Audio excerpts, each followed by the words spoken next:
Comfort zone ng actress beauty queen na si Patricia Javier ang kanyang may bahay sa Antipolo. Halos lahat ng kanyang kinita sa showbiz career niya ay dito napunta. Inabot nga raw ito ng 10 taon bago matapos. Sunod na ipinasilip sa akin ni Miss Patricia ang kanyang second floor. Dito matatagpuan ang foot spa and massage area at rooms na pwede ring upahan. How beautiful the rooms! So, meron ka pang parang mural wall dito. May falls Parang pa. hinulugan tak-tak lang. Ganun. That's right. That is close to here, Yes, no? very close. Tapos, the natural light is so gorgeous. Alam mo naman ngayon, yung mga turista gusto na nila yung Instagrammable. Ang ganda ng ilaw dito. And very, very comfy bed, can I just say? At malaki. Naka-display din dito ang ilang magazine covers ni Patricia, maging ang ilang posters ng kanyang naging pelikula na itinago mismo ng mommy niya. Ate, grabe, this was 24 years ago and you look the same.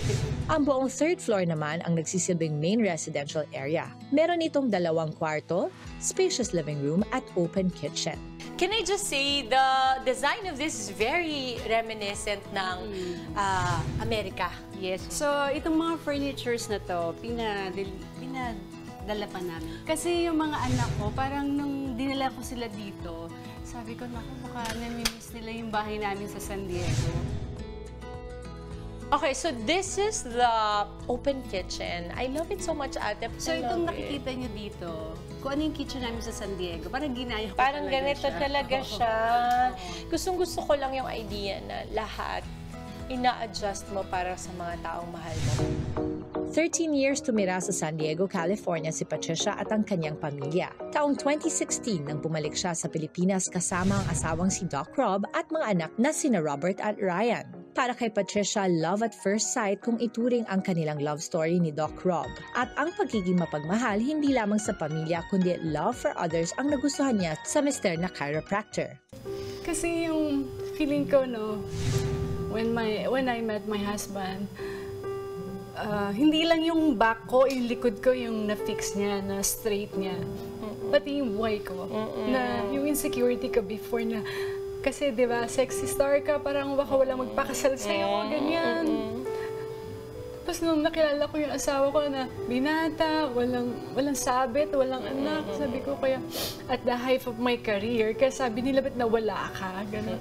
Sabi ko, kasi baka hindi ko na makita ulit ang ganung lalaki na mahal ako for what I am.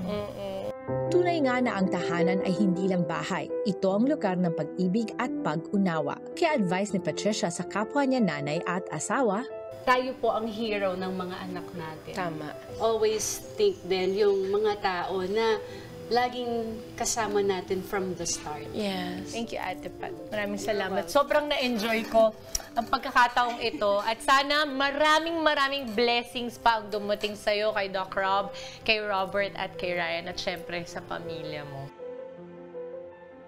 Mga kapatid, Dimples Romana po, kumpletuhin ang inyong umaga ng mga kwentong puno ng inspirasyon. Salubungin po ang bawat araw ng may ngiti at pag-asa. Kaya't mag-subscribe na po at mag-follow na sa aming social media pages ng News 5.